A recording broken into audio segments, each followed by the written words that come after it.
My blood ran cold when I saw the incoming call. Esther. Just seeing her name pop up on my screen sent a jolt of anxiety straight to my gut. Esther, my mother-in-law, a woman who could make sunshine feel like a personal attack. I hesitated, letting it ring, but I knew avoidance was pointless. She'd just keep calling. Hello? I answered, forcing a lightness into my voice that felt as artificial as a plastic Christmas tree. Caitlin, she said, her voice laced with that familiar condescension that always made my skin crawl. Just checking in. How's your work going? The way she emphasized work, like it was a dirty word, was a punch to the solar plexus. For context, my husband, Liam, is a goddamn hero, in my opinion. He's an Air Force pilot, gone for months at a time, protecting our country. I'm so unbelievably proud of him. But that leaves me at home, raising our daughter Chloe, which is no small feat when you're basically a single parent for long stretches. Then came the pandemic, and just like that, I lost my job. It was a disaster. Suddenly, I was scrambling, trying to figure out how to make ends meet while simultaneously homeschooling Chloe. It was a circus of stress and exhaustion. I did everything I could, babysitting for other families, selling clothes online, even attempting some frankly embarrassing DIY crafts I saw on Pinterest. But it wasn't enough. And Esther? She knew it wasn't enough. It's going fine, Esther, I replied, trying to keep the irritation out of my voice. I'd finally landed a remote customer service job a few months back, a lifeline in a sea of financial anxiety. It wasn't glamorous, but it paid the bills. Really? She asked, the doubt dripping from her tone. Because every time I call, you're always available. I gripped my phone tighter. I have flexible hours, Esther. I work when I can, around Chloe's schedule. Flexible? She scoffed. More like non-existent. Liam works so hard to provide for you both. It's such a shame you can't contribute more. That was it. The fuse had been lit. That's not fair, Esther, I said, my voice rising. I am contributing. I work every day. I take care of Chloe. I manage the household. I'm not just sitting around doing nothing. Oh, honey, please, she said, her voice dripping with fake sweetness. Let's be honest. Liam's salary is more than enough for the three of you. You're basically a parasite, living off his hard work. The word parasite hit me like a physical blow. It was cruel. It was untrue. And it was exactly the kind of venomous comment I'd come to expect from her. But this time, something inside me snapped. That's enough, Esther, I said, my voice shaking with anger. You have no right to say that to me. I work my ass off, and I'm tired of you minimizing everything I do. I'm hanging up now, and I don't want to hear from you for a while. I slammed the phone down, my hands trembling. Tears stung my eyes. It wasn't just the words. It was the years of accumulated negativity, the constant feeling that I was never good enough in her eyes. She'd always treated me like I was an outsider, someone who didn't deserve her precious Liam. I went to the kitchen, grabbed a glass of water, and stared out the window. Chloe was playing in the backyard, her laughter echoing in the air. She was the one constant source of joy in my life, the reason I kept fighting, the reason I kept trying. But I couldn't keep living like this, constantly battling Esther's negativity. It was suffocating me, poisoning the air around me and Chloe. That's when the thought, the seed of an idea, began to take root. I needed to make a change. A big change. The thing about Esther is, she was a master of the passive-aggressive jab. In public, she was all smiles and sweetness, the doting grandmother, the supportive mother-in-law. But behind closed doors, the mask would slip, and the claws would come out. Oh, Caitlin, that's such a cute outfit, she'd say, her eyes narrowing as she looked me up and down. So casual, implying, of course, that I was a slob who didn't put in any effort. Or, Chloe is growing so fast. Don't you think it's time you found a real job? Liam can't support you forever, you know. As if I wasn't already consumed with guilt and anxiety about my financial situation. The worst part was, Liam never seemed to see it. "Mom's just being mom," he'd say, dismissing my concerns. "She doesn't mean anything by it, but she did mean something by it. She meant that she didn't think I was good enough for her son. She meant that she resented me for taking him away from her, for having him focus his attention on me and Chloe instead of her." I'd tried talking to him about it, explaining how her comments made me feel, but he always brushed it off. He loved his mother, and he couldn't see her flaws, her subtle manipulations. He saw her as a sweet, well-meaning woman who sometimes said the wrong thing, but I saw her for who she really was, a manipulative, controlling woman who was determined to undermine me at every turn. We used to live in the same city as Esther, our house just a 10-minute drive from hers. It was a nightmare. She'd show up unannounced, at all hours of the day, barging into our lives like she had a right to be there. She'd inspect my house, critique my cooking, and offer unsolicited advice on everything from parenting to finances. I started dreading the sound of the doorbell. I knew it was her, coming to judge me, to remind me that I wasn't good enough.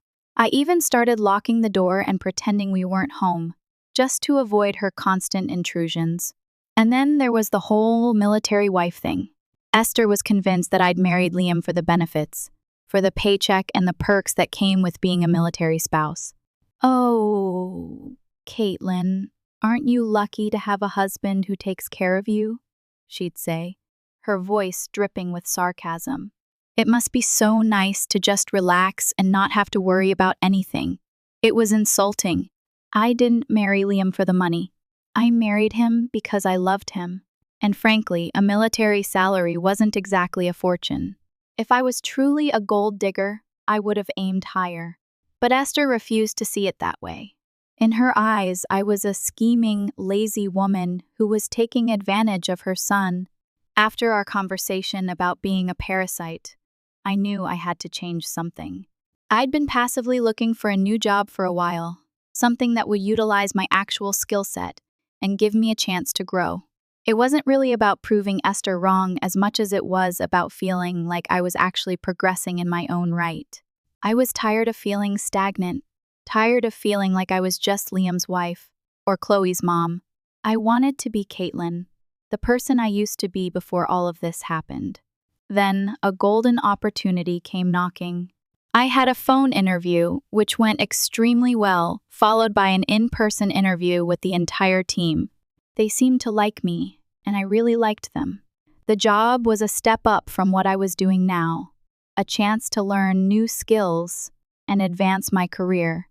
The pay was significantly better and the benefits were amazing. I was excited, hopeful, and terrified all at the same time. There was just one catch. The job was in a different city, about 2 hours away. My stomach dropped. 2 hours? That was a significant distance. It meant leaving everything I knew, uprooting Chloe from her school and her friends. It meant being even further away from Liam, who was already gone for months at a time. But it also meant getting away from Esther. The thought was almost intoxicating. 2 hours. That was enough distance to create a buffer, to give me some breathing room, to allow me to finally live my life without her constant judgment and interference. I weighed the pros and cons, wrote lists, consulted with friends. I was basically a manic squirrel gathering nuts for the winter. Ultimately, the decision came down to this. I needed to do what was best for me and Chloe. And right now, that meant getting away from the toxic environment I was in. I accepted the job offer. The next hurdle was the house. We owned our current home, a small but cozy 2-story that was perfect for Chloe and me. It was filled with memories, both good and bad. I loved the backyard, where Chloe spent hours playing in the sandbox, and the living room, where we curled up on the couch to watch movies on rainy days. But it was also filled with the ghosts of Esther's visits, the lingering scent of her disapproval, the echoes of her condescending remarks. I knew I couldn't stay there. I needed a fresh start, a place where I could create new memories, a place where I could finally feel free. So I decided to sell it. Now, here's where things get a little complicated. I knew that if I told Esther about my plans to sell the house, she would throw a fit. She'd try to talk me out of it, guilt me, manipulate me. She'd probably even try to sabotage the sale just to spite me. So I decided to keep it a secret. I know. It sounds shady, but I honestly felt like I had no other choice. I needed to protect myself, to protect my decision, to protect my future. I hired a realtor, a no-nonsense woman named Sarah who understood my situation and agreed to keep everything confidential. We staged the house, took professional photos, and put it on the market. But I didn't tell Esther. Every time she called, I'd deflect her questions, change the subject, or simply avoid her calls altogether. It wasn't easy, but I was determined to keep my secret until the deal was done. I even went to elaborate lengths to hide the fact that the house was for sale. I'd remove the for sale sign whenever she came to visit. I'd cancel showings if she was in town. I became a master of deception, a covert operative in my own life. It was exhausting, but I knew it was worth it. For a while, I managed to keep her in the dark. I could feel the tension easing, the weight lifting from my shoulders. I felt like I was finally in control of my own life. But secrets have a way of coming out. It happened one Saturday afternoon. Esther showed up unannounced, as usual, waltzing into my house like she owned the place. I was in the middle of a conversation with Sarah, my realtor, going over some offers that had come in. I panicked. I quickly ushered Sarah out the back door, hoping Esther hadn't seen her. But it was too late. As Esther made her way into the living room, she spotted a stack of brochures on the coffee table. Brochures for the house, with professional photos and a detailed description of the property. Her eyes narrowed. She picked up a brochure, flipped through it, and then looked at me, her face a mask of disbelief. "What is this, Caitlin?" she asked, her voice dangerously low. I took a deep breath. The jig was up. "I'm selling the house, Esther," I said, trying to sound calm and collected. Her reaction was exactly what I'd expected, explosive. "You're selling the house?" she shrieked, her voice echoing through the room. "Without telling Liam? Without consulting me? How dare you?" She launched into a tirade, accusing me of being selfish, irresponsible, and disrespectful. She said I had no right to make such a big decision without her input. I tried to explain my reasons, to tell her about the new job, about my need for a fresh start, about my desire to create a better life for Chloe and myself, but she wouldn't listen. She was too busy ranting and raving, too consumed with her own anger and sense of entitlement. "This house belongs to Liam," she screamed. "It's his family's legacy. You can't just sell it without his permission." "It's my house, Esther," I said, my voice rising to match hers. "My name is on the deed. I can do whatever I want with it." The argument escalated, growing louder and more heated. Chloe, who had been playing quietly in her room, came running in, her eyes wide with fear. "Mommy, Grandma, what's going on?" she asked, her voice trembling. I immediately lowered my voice, pulling Chloe close to me. "It's okay, honey," I said, trying to reassure her. "We're just having a discussion," but Esther wouldn't let it go. She continued to rant and rave, ignoring Chloe's presence, oblivious to the fear in her eyes. Finally, I'd had enough. "Get out, Esther," I said, my voice cold and hard. "Get out of my house." She glared at me, her face red with anger. "You'll regret this, Caitlin," she spat. "You'll regret betraying Liam and his family. You'll regret losing me." And with that, she stormed out of the house, slamming the door behind her. Chloe started to cry. I held her close, stroking her hair, whispering words of comfort. I felt guilty for exposing her to Esther's negativity, for allowing her to witness our ugly argument. But I also felt a sense of relief. The secret was out. The confrontation was over. I was finally free. Or so I thought. The storm had passed, but the aftermath was brutal. My phone became a weapon of mass destruction, constantly buzzing with calls and texts from Esther. Voicemails filled with insults, accusations, and threats. text messages filled with guilt trips, manipulations, and demands. She was relentless, determined to break me down, to force me to change my mind. I tried to ignore her, to block her number, to silence the notifications, but it was no use. She found new ways to reach me, calling from different numbers, sending messages through mutual friends, even showing up at my workplace.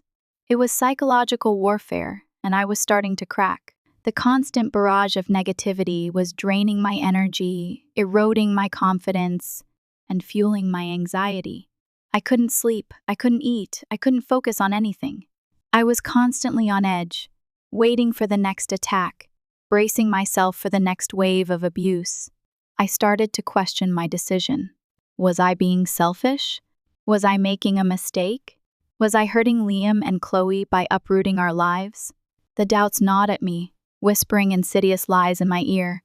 Esther's words echoed in my head, reminding me of my failures, highlighting my flaws, and reinforcing my insecurities. I needed to talk to Liam. He was the only one who could help me, who could reassure me that I was doing the right thing. But he was still deployed, thousands of miles away, unreachable for days at a time. I sent him a message explaining the situation, pouring out my fears and anxieties. I waited anxiously for his reply. When it finally came, it wasn't what I expected.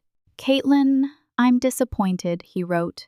"I understand that you're upset with Mom, but you shouldn't have kept this from her.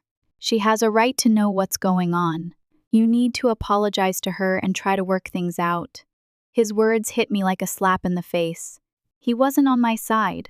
He wasn't supporting me. He was siding with his mother, blaming me for the conflict. I felt betrayed, abandoned, and utterly alone. Tears streamed down my face. I'd hoped that Liam would be my rock, my safe harbor in the storm. But instead, he'd just added more weight to the burden I was already carrying. I spent the next few days in a daze, going through the motions, trying to keep it together for Chloe.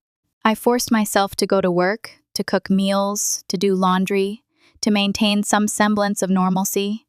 But inside, I was crumbling.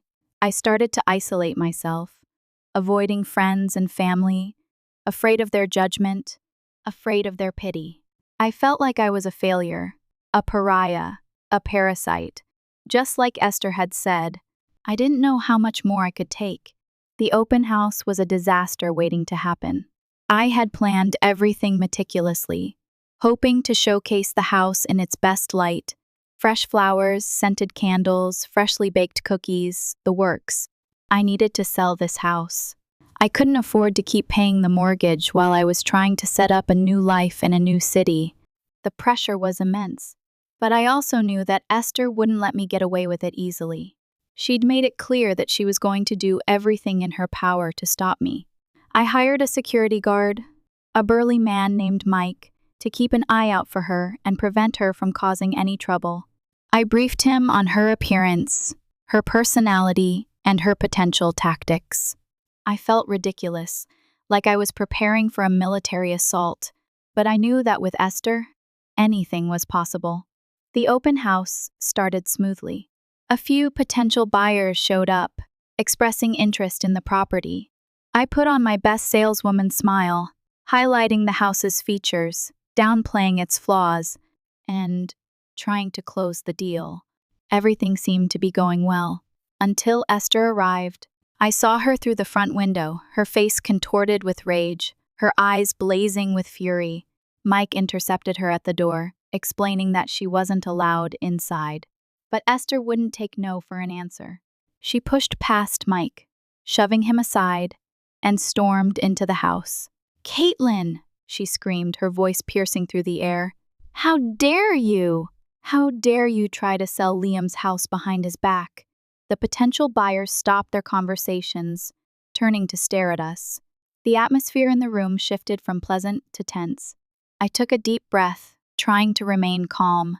"Esther, you need to leave," I said, my voice steady but firm. "You're disrupting the open house." "Disrupting?" she scoffed. "I'm saving these people from making a terrible mistake. This house is cursed. It's filled with bad memories. You don't want to buy it. She started to rant, airing our dirty laundry for everyone to hear. She accused me of being a liar, a cheater, and a gold digger. She said I was destroying Liam's life, ruining Chloe's childhood, and betraying the family. The potential buyers started to back away, their faces etched with discomfort. Some of them whispered to each other, shaking their heads in disapproval. I felt my face flush with anger and embarrassment. I wanted to disappear, to crawl into a hole and hide from the world. But I couldn't. I had to protect myself, to protect Chloe, to protect my future. Esther, I'm warning you, I said, my voice trembling. If you don't leave, I'm calling the police. Go ahead, she sneered. Call the police. Tell them I'm trying to save these poor people from being scammed by a heartless woman who's only after their money. She turned to the potential buyers, her voice dripping with fake sincerity. Don't listen to her, she said. She's just trying to trick you. This house is a money pit. It's falling apart. You'll regret buying it. I'd had enough. Mike, get her out of here, I said, my voice shaking with anger. Mike stepped forward, grabbing Esther by the arm. She struggled against him, screaming and kicking, but he was too strong for her. He dragged her towards the door, but she wouldn't go quietly. She turned to Chloe, who was standing in the corner, watching the scene unfold with wide, frightened eyes. Chloe, darling, she cried, don't let your mommy take you away from me. Don't let her ruin your life. I love you so much. Don't you want to stay with your grandma? My blood ran cold. She was using Chloe as a weapon, manipulating her emotions, trying to turn her against me. I rushed over to Chloe, pulling her close to me. It's okay, honey, I said, trying to reassure her. Grandma's just upset. She doesn't mean anything by it. But Chloe was already crying, her little body shaking with sobs. I glared at Esther, my eyes filled with hatred. Get out, Esther, I said, my voice low and menacing. Get out of my house and get out of my life. Mike finally managed to drag her out the door, slamming it shut behind her. The remaining potential buyers quickly made their excuses and left. The open house was over. I was defeated, humiliated, and utterly exhausted. I went to Chloe, holding her close, stroking her hair, and whispering words of comfort. I felt guilty for exposing her to Esther's toxicity, for allowing her to witness our ugly conflict. I promised myself that I would do everything in my power to protect her from Esther, to shield her from her negativity, and to create a safe and loving environment for her to grow up in. But I also knew that it wouldn't be easy. Esther was persistent, manipulative, and utterly relentless. I was in for a long and difficult battle. I was at my new job, finally feeling like I was starting to get the hang of things, when I got the call. It was the school. My heart leaped into my throat. The school never calls unless something is wrong. Miss S. Hayes? The woman on the other end of the line said, her voice tinged with concern. This is Miss Johnson from Chloe's school. Yes. Miss Johnson, I said, my voice trembling slightly. Is everything okay? Well, not exactly, she said. Your mother-in-law, Mrs. Davies, came to pick up Chloe early today. She said you'd given her permission. My stomach dropped. My blood ran cold. That's not true, I said, my voice rising in panic. I didn't give her permission. I didn't even know she was coming. Oh dear, Miss, Johnson said, her voice filled with alarm. We're so sorry, Mrs. Hayes. We assumed she was authorized to pick up Chloe. She showed us her driver's license, and it matched the name on Chloe's emergency contact list. My mind raced. Esther was on the emergency contact list, but I hadn't expected her to actually try something like this. I'd figured she was all bark and no bite. I was wrong. Where is Chloe now? I asked, my voice shaking with fear. Do you know where Mrs. Davies took her? I'm afraid I don't, Mrs. Hayes, Miss, Johnson said. She just said she was taking Chloe out for a special treat. We didn't think anything of it. I hung up the phone, my hands trembling. I tried to call Esther, but she didn't answer. Her phone went straight to voicemail. I tried to call Liam, but he was still unreachable. I was alone, frantic and terrified.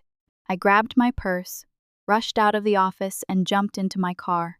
I drove as fast as I could towards Esther's house, my mind filled with worst-case scenarios. What if she'd taken Chloe out of state? What if she was planning to disappear with her? What if she was going to harm her? The thoughts were unbearable. I arrived at Esther's house, parked the car, and ran to the front door. I pounded on the door, yelling her name, demanding to know where Chloe was, but there was no answer. The house was silent, empty, and foreboding. I called Esther again, and again, and again. Still no answer. 3 hours passed. 3 hours of agonizing waiting, of imagining the worst, of feeling utterly helpless. Finally, the police arrived. I'd called them earlier, reporting Chloe as missing and describing the situation. 2 officers approached the house, their faces grim. They knocked on the door, announcing their presence. A few minutes later, the door opened. Esther stood in the doorway, holding Chloe's hand. Chloe looked confused, her eyes wide with fear. She clutched a shopping bag, filled with toys and candy. The police officers questioned Esther, asking her where she'd taken Chloe and why she hadn't contacted me. Esther's response was chillingly nonchalant. "I just wanted to spend some quality time with my granddaughter," she said, her voice calm and composed. "I didn't think it was a big deal. I was planning to bring her back home later." The police officers explained to Esther that she had committed a crime, that she had taken Chloe without my permission, and that she could face charges. Esther scoffed, dismissing their concerns. "I didn't do anything wrong," she said. "I'm her grandmother. I have a right to see her." The police officers arrested Esther, placing her in handcuffs and leading her to the patrol car. Chloe started to cry, clinging to my leg, begging me to make it stop. I hugged her tightly, trying to soothe her, trying to reassure her that everything was going to be okay. But inside, I was terrified. I realized that Esther was capable of anything, that she would stop at nothing to get what she wanted. I knew that I had to protect Chloe, no matter what it took. The kidnapping attempt was the final straw. It was the moment I realized that Esther was not just a difficult mother-in-law, but a dangerous and unstable person. I filed for a restraining order, seeking to legally prevent her from contacting or approaching Chloe. I also contacted a lawyer, exploring my options for severing ties with her completely. I told Liam everything that had happened, expecting him to be outraged, to be supportive, to be on my side. But his response was lukewarm. "Mom made a mistake," he said, his voice distant. "She didn't mean to cause any harm. She just loves Chloe." I stared at him in disbelief. "Liam, she kidnapped our daughter," I said, my voice rising in anger. "She put her in danger. How can you defend her?" "I'm not defending her," he said. "I'm just saying that you need to calm down. You're overreacting. Mom's not a criminal. She just made a bad decision." I couldn't believe what I was hearing.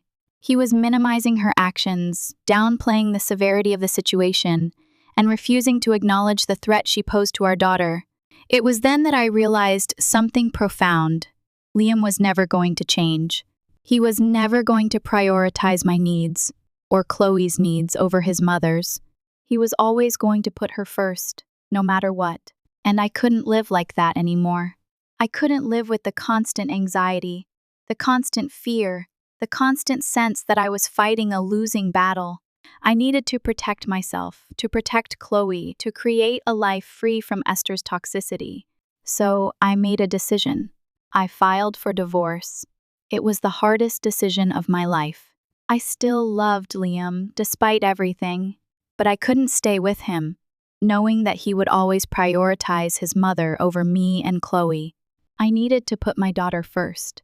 I needed to create a safe and stable environment for her to grow up in, and that meant cutting ties with Liam and Esther, severing the toxic connections that were poisoning our lives. I knew it wouldn't be easy.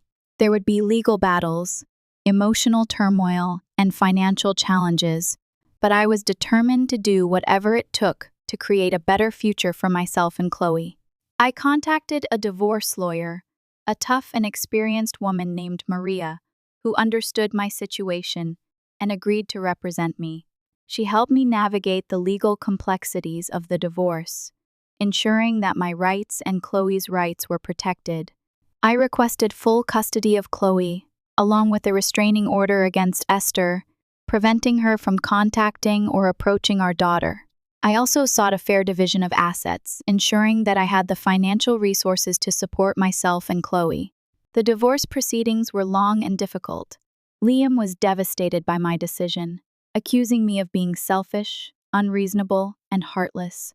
Esther, of course, weighed in with her own brand of vitriol, but I remained firm in my resolve. I knew that I was doing the right thing, even though it was painful and difficult. Months passed. The divorce was finalized.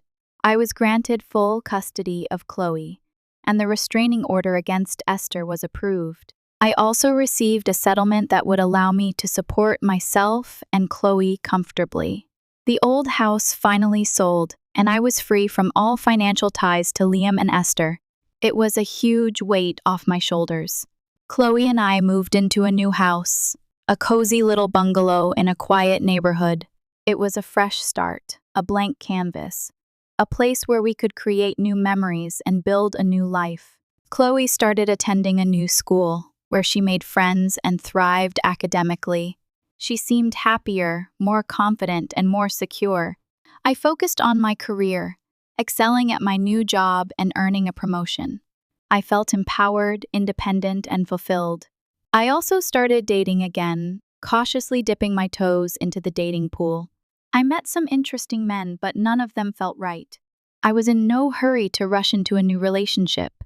I wanted to focus on myself, on Chloe, and on building a solid foundation for our future.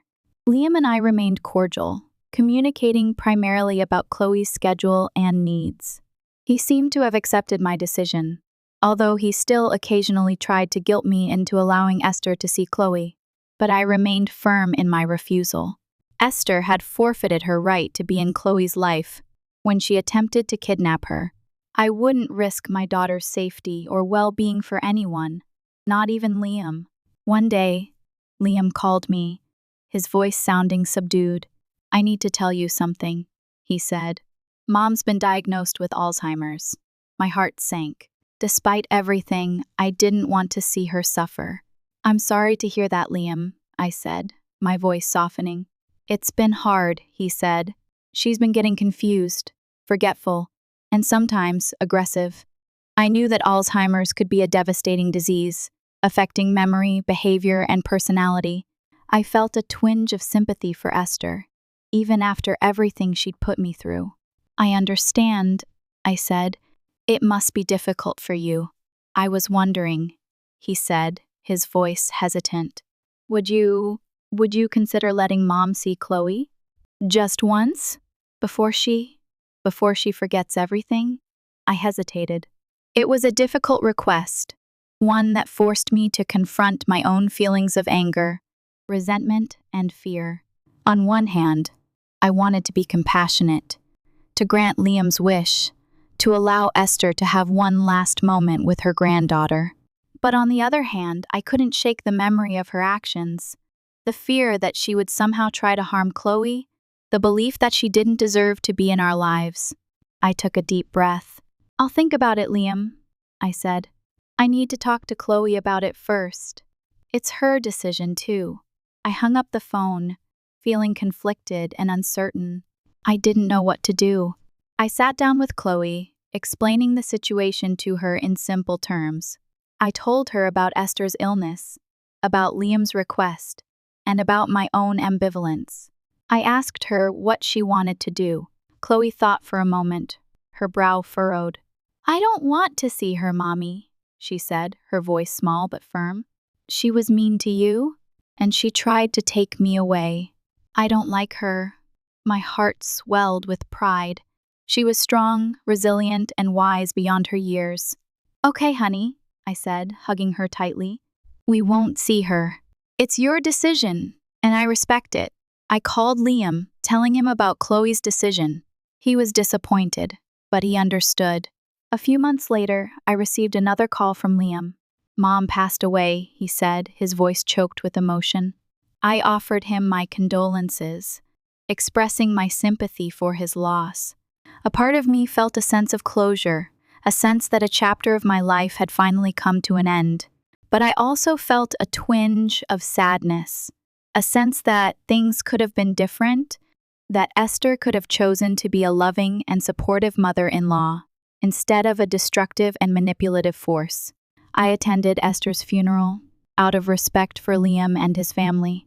I stood at a distance, watching the ceremony unfold, feeling a mix of emotions, grief, relief, and a lingering sense of anger. As I looked at the casket, I realized that Esther's actions had consequences, not just for me, but for herself. She had alienated her family, damaged her relationships, and ultimately died alone and unhappy. I vowed not to make the same mistakes. I vowed to be a loving and supportive mother, a good friend, and a responsible member of society. I vowed to create a life filled with joy, compassion, and forgiveness. I left the funeral, holding Chloe's hand, walking towards the future, determined to make the most of every moment, and never to let anyone take away my ability to be a force in my own right. I was finally free. With the legal battles behind me and the emotional wreckage slowly clearing, I found myself with an unexpected gift. Time. Time to focus on myself, on Chloe, and on building a life that was truly mine. For so long, I'd been defined by my relationships. Liam's wife, Esther's target, Chloe's mom. But who was I, really? What were my passions, my dreams, my goals? I started small. I rejoined the book club I'd abandoned during the tumultuous years with Esther. It felt good to reconnect with intelligent, engaged women, to discuss literature, and to share our thoughts and experiences. One of the women, Sarah, not the realtor, a different Sarah, noticed I was struggling to find reliable childcare during my longer work hours. "Have you thought about joining the Moms Co-op?" she asked one evening after a particularly lively discussion about Jane Austen. The Moms Co-op? I'd heard of them but never really considered joining. It was a group of local mothers who shared childcare responsibilities, taking turns watching each other's kids. "I don't know," I said, hesitating. "I'm not sure I have the time." Sarah smiled. "Trust me, Caitlin, it's a lifesaver. And it's not just about the childcare. It's about the support, the camaraderie, the feeling that you're not alone in this crazy journey of motherhood." I decided to give it a try. The first meeting was awkward. I felt like the new kid in school, unsure of where to sit or who to talk to. But the women were welcoming, offering smiles and introductions. I quickly realized that Sarah was right. The Moms Co-op was more than just a childcare solution. It was a lifeline. We shared parenting tips, recipes, and funny stories. We vented about our frustrations, celebrated our successes, and offered each other encouragement. We organized playdates, potlucks, and even a few adult-only nights out. For the first time in years, I felt like I belonged. I had found my tribe, a group of women who understood me, supported me, and celebrated me for who I was. One of the women, Maria, another Maria, was a life coach. She saw something in me that I hadn't seen in myself, a strength, a resilience, and a deep desire to make a difference.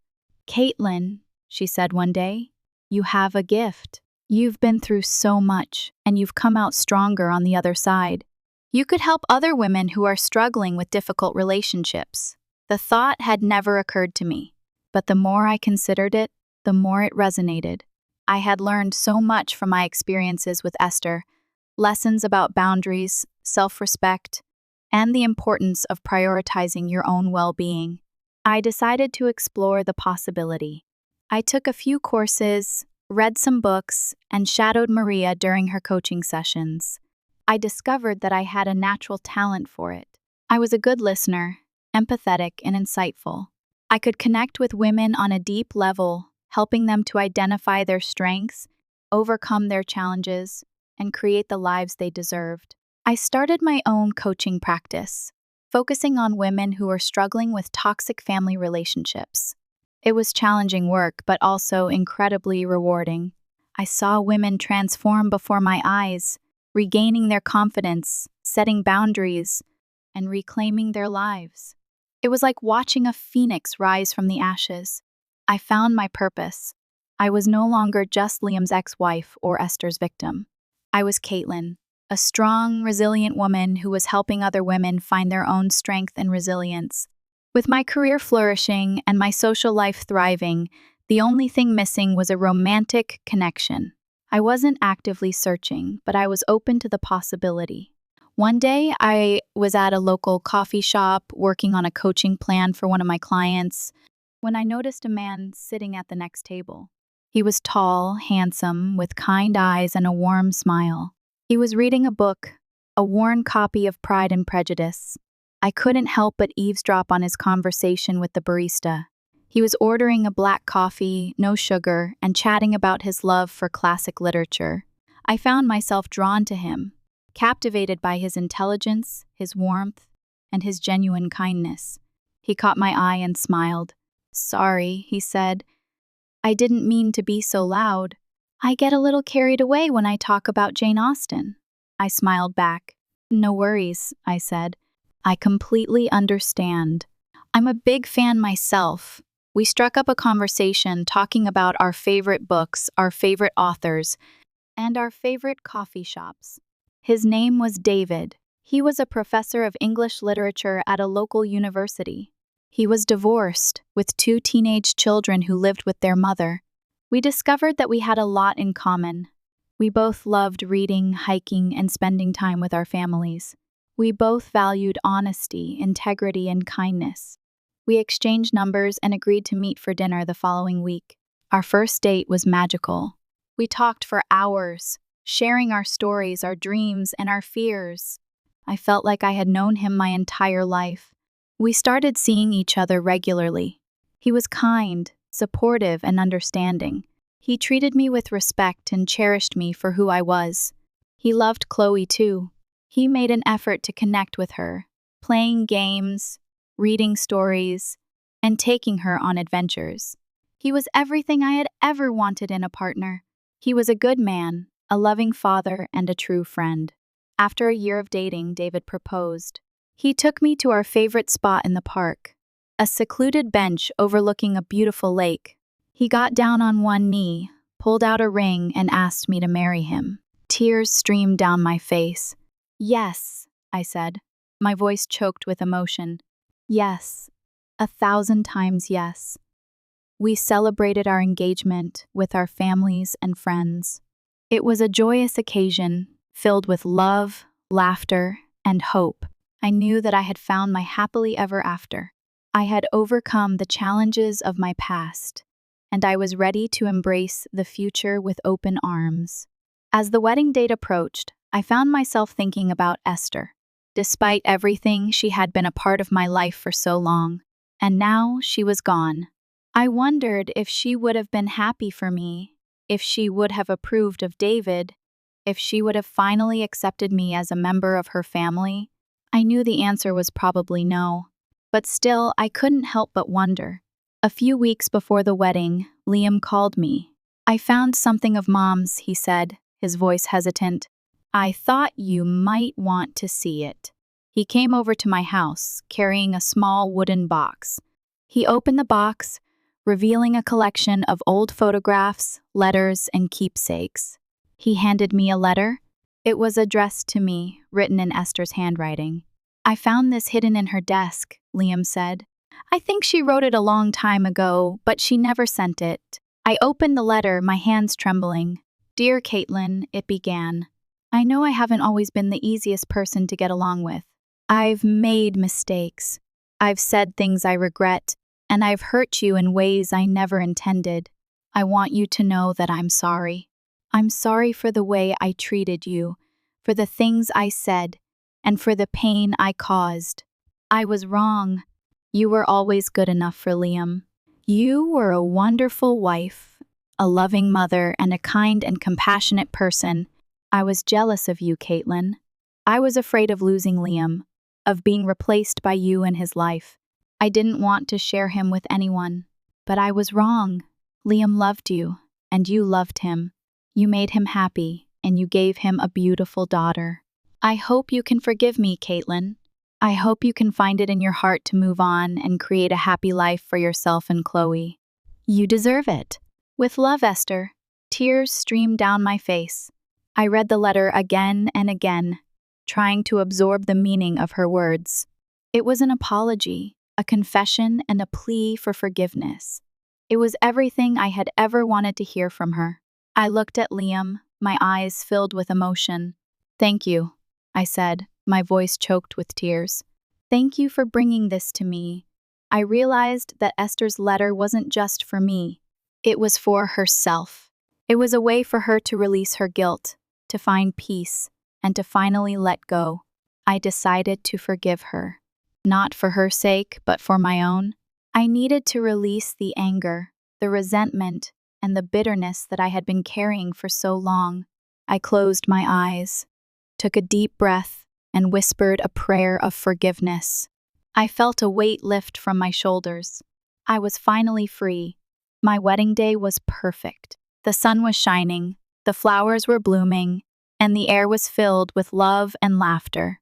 I walked down the aisle, my heart overflowing with joy. I saw David standing at the altar, his eyes filled with love and admiration. We exchanged our vows, promising to love, honor, and cherish each other for the rest of our lives. We danced, we laughed, and we celebrated with our families and friends. It was a day I would never forget. As I looked around the room, I saw all the people who had supported me through the tough times. My friends from the Moms Co-op, my clients, my family, and even Liam. I realized that I was surrounded by love, by kindness, and by hope. I had overcome the challenges of my past, and I had built a life that was filled with joy, purpose, and meaning. I was grateful for everything I had, for everything I had learned, and for everyone who had helped me along the way. I knew that there would be challenges ahead, but I was confident that I could face them with strength, resilience, and grace. I had found my happily ever after, and it was even better than I had ever imagined. Years passed. Chloe grew into a beautiful, intelligent, and compassionate young woman. She was a source of pride and joy in my life. David and I built a strong and loving marriage. We supported each other, challenged each other, and cherished each other every day. I continued to coach women, helping them to overcome their own challenges and create the lives they deserved. I learned that forgiveness is a powerful tool, that it can heal wounds, release burdens, and transform lives. I also learned that boundaries are essential, that they protect our well-being, preserve our relationships, and empower us to live authentically. And most importantly, I learned that we are all capable of creating our own happiness, regardless of the circumstances we face.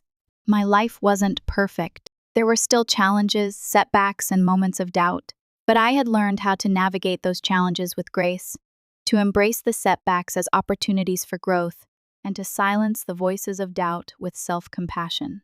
I had found my strength, my resilience, and my purpose, and I knew that I could face whatever the future held, with courage, hope, and an unwavering belief in myself.